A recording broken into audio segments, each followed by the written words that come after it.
Good afternoon student. आज मैं आप लोगों को class 9 chapter 5 science fundamental units of life के इम्पॉर्टेंट नोट्स पढ़ाने जा रही हूँ।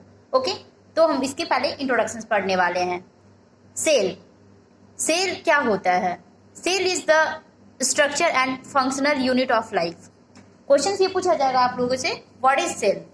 तो क्या लिखोगे? Cell is the structural and functional unit of life. Cell क्या है? लाइफ की स्ट्रक्चरल और फंक्शनल यूनिट है। स्ट्रक्चरल का मतलब होता है संरचनात्मक और फंक्शनल का मतलब होता है कार्यात्मक। तो आप क्या लिखोगे? Cell is the structural and functional unit of life. Cell life की स्ट्रक्चरल एंड फंक्शनल यूनिट है। ओके, चलिए नेक्स्ट पॉइंट पढ़ते हैं हम लोग। It is discovered by Robert Hooke in 1831 in cork slice with the help of primitive microscope। 1831 में Robert Hooke ने cork slice में 1831 में कॉर्क स्लाइस में रॉबर्ट हुक द्वारा, किसके द्वारा? प्रिमिटिव माइक्रोस्कोप की मदद से खोजा गया था। ओके, इसका डिस्कवर्ड किसने किया? रॉबर्ट हुक ने किया। कब किए? 1831 में किए।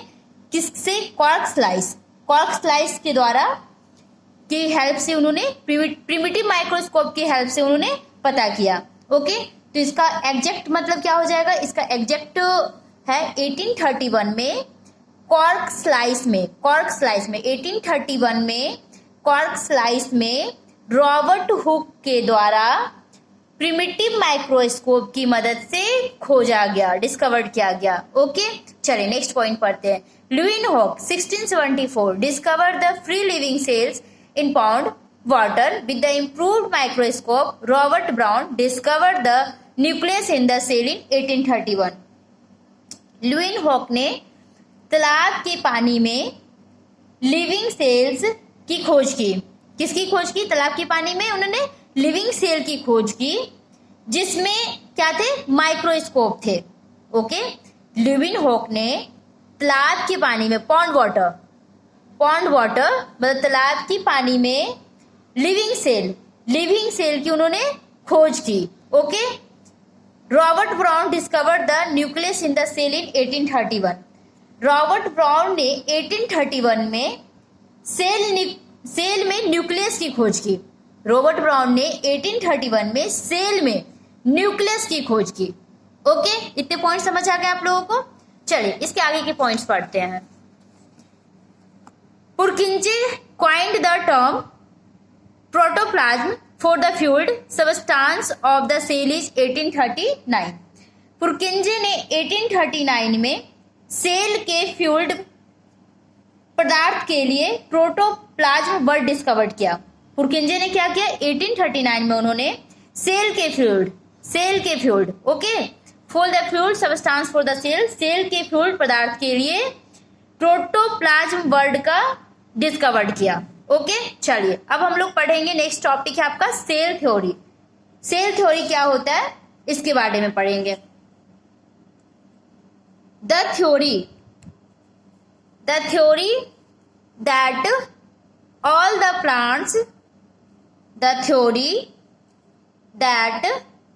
the plants and animals are composed of cells and the cell is basic unit of life was presented by two biologists, Sladen और Swan। ओके, चलिए इसकी हिंदी समझते हैं। द थ्योरी मतलब क्या होता है? सिद्धांत। तो थ्योरी सभी प्लांट्स और एनिमल सेल से बने होते हैं। थ्योरी जो थे, सेल्स ऑफ थ्योरी जो बना, वो सभी प्लांट्स और एनिमल सेल से बना। Okay, cell basic unit of life है। सेल क्या है? बेसिक यूनिट ऑफ लाइफ है, जिसे टू बायोलॉजिस्ट द्वारा प्रेजेंट किया गया। उनका नाम क्या था? स्लेडन और स्वान। ओके, दोबारा से समझ लीजिए। ये थ्योरी है, सभी प्लांट्स और सेल, सभी प्लांट्स और एनिमल सेल से बने होते हैं। जो थ्योरी बना किससे बना? सभी प्लांट्स और एनिमल से बना। Okay, cell basic unit of life है। सेल क्या है? बेसिक यूनिट ऑफ लाइफ है, जिसे टू बायोलॉजिस्ट द्वारा प्रेजेंट किया गया, जिनका नाम था स्लेडन और स्वान। ओके, चलिए next topic. The cell theory was further expanded by Virchow by suggesting that all cells arise from pre existing cells. इसका मतलब हो गया सेल थ्योरी को विर्च्यू द्वारा आगे एक्सपेंड करके सजेस्ट किया गया था। Cell theory expanded, cell theory को विर्च्यू द्वारा आगे एक्सपेंडेड करके सजेस्ट किया गया था कि ऑल सेल्स पहले से मौजूद कोशिका प्री एग्जिस्टिंग सेल में क्या है? उत्पन्न होती है। प्री एग्जिस्टिंग सेल में उत्पन्न होते हैं, अराइज होते हैं।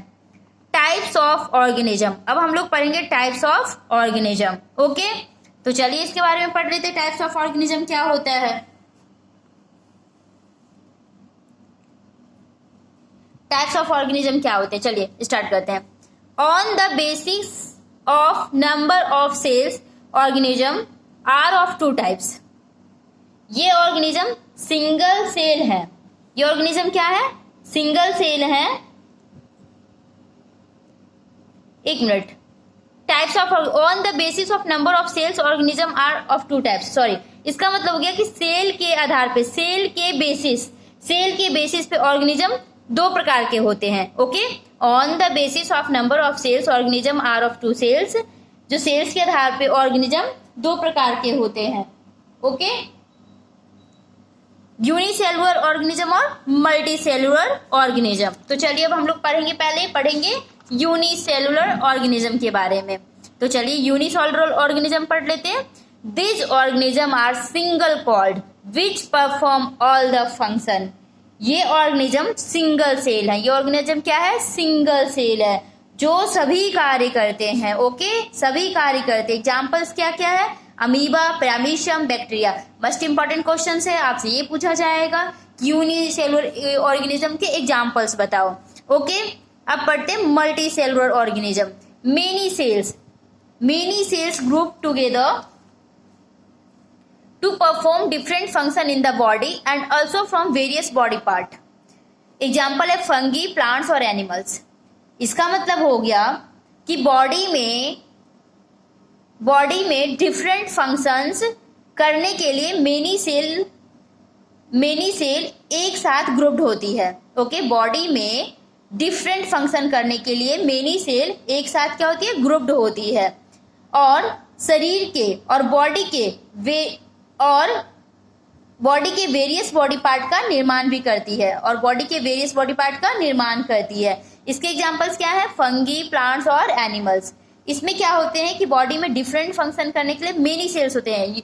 यूनिसेलुलर में सिर्फ एक सेल्स होता है, बट मल्टीसेलुलर में बहुत सारे सेल्स होते हैं। ओके, और सबसे मिलकर बॉडी पार्ट का निर्माण होता है। ओके, इसके एग्जांपल्स है फंगी, प्लांट्स और एनिमल्स। इसके कुछ पॉइंट्स है। The shape and size of cell are different according to the kind of function they perform. There is division of labour in cell. Cell के साइज और size functions के according difference होता है।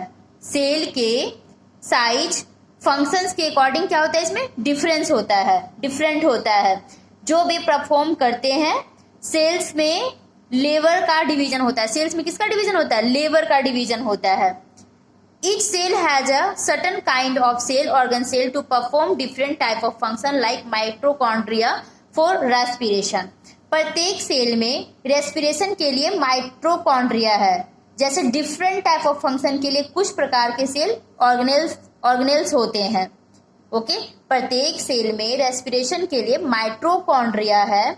जैसे different type of functions type of functions के लिए कुछ प्रकार के सेल ऑर्गेनेल्स होते हैं।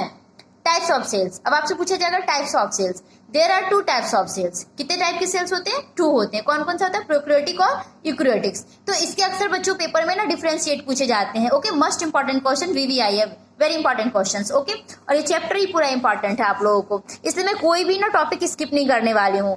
बिकॉज मैं चाहूँ तो एग्जाम के पॉइंट ऑफ व्यू से पढ़ा दूँ, बट फायदा नहीं है, क्योंकि ये चैप्टर्स ऐसा है कि आपको आगे भी फ्यूचर्स में काम आएगा। हर एक टॉपिक को पढ़िए, थोड़ा सा लेंथी चैप्टर बट कोई बात नहीं, हम पढ़ेंगे सारा चीज। ओके, तो चलिए हम लोग स्टार्ट करते हैं प्रोकैरियोटिक्स के बारे में। Cell of organism lacks nuclear membrane, मतलब जीवों की कोशिकाओं में न्यूक्लियर मेम्ब्रेन की कमी होती है। Cells of organism lacks nuclear membrane, मतलब जीवों की कोशिकाओं में न्यूक्लियर मेम्ब्रेन की कमी होती है। अब यूकैरियोटिक्स का पार्ट्स पढ़ लेते हैं। Cell of organism have nuclear membrane, मतलब सेल ऑफ ऑर्गेनिज्म में न्यूक्लियर मेम्ब्रेन होते हैं। ओके, न्यूक्लियर मेम्ब्रेन होते हैं और इसमें कमी होती है। क्लियर? अब चलिए प्रोकैरियोटिक्स का है न्यूक्लियस इज एब्सेंट, इसमें क्या होता है? न्यूक्लियस एब्सेंट होता है। ओके, अब पढ़ते हैं यूकैरियोटिक्स का। न्यूक्लियस इज प्रेजेंट, और यूकैरियोटिक में न्यूक्लियस क्या होता है? आपका प्रेजेंट होता है। चलिए, इसमें आपका सिंगल क्रोमोजोम पाए जाते हैं। प्रोकैरियोटिक्स में आपके सिंगल क्रोमोजोम पाए जाते हैं, बट यूकैरियोटिक्स की रही बात तो सिंगल और मल्टी क्रोमोजोम दोनों पाए जाते हैं। क्लियर? चलिए next point, reproduction is always asexual. Reproduction जो है हमेशा असेक्सुअल होता है, और reproduction is both sexual and asexual. Eukaryotics में रिप्रोडक्शन जो है वो सेक्सुअल्स भी होंगे और असेक्सुअल्स भी होंगे। ओके, प्रोकैरियोटिक्स हमेशा यूनिसेलुलर होता है, ऑलवेज यूनिसेलुलर। ओके, और यूकैरियोटिक्स आपका ऑफन मल्टीसेलुलर, मतलब अक्सर ये मल्टीसेलुलर होता है, प्रोकैरियोटिक्स यूनिसेलुलर होता है। तो ये भी पूछा जा सकता है कि कभी कभी एमसीक्यू क्वेश्चंस में भी आ जाते हैं कि प्रोकैरियोटिक्स यूनिसेलुलर है या मल्टीसेलुलर है। ओके, हर पॉइंट को बच्चों ध्यान से एकदम पढ़ना आप लोग। Membrane bound cell organelles are absent, इसमें मेम्ब्रेन बाउंड सेल ऑर्गेनेल्स क्या होता है? एब्सेंट होता है। मेम्ब्रेन बाउंड सेल ऑर्गेनेल्स क्या होता है? एब्सेंट होता है। और membrane bound organelles are present like mitochondria. But eukaryotic का कंडीशन क्या है कि मेम्ब्रेन बाउंड जो होते हैं ऑर्गेनेल माइक्रोकॉन्ड्रिया में प्रेजेंट होते हैं। ठीक है, इसमें क्या होता है? एब्सेंट होता है, और इसमें प्रेजेंट होते हैं। कहाँ? माइटोकॉन्ड्रिया में। ओके, चलिए सेंट्रल इज एब्सेंट, सेंट्रल क्या है? इसमें एब्सेंट है।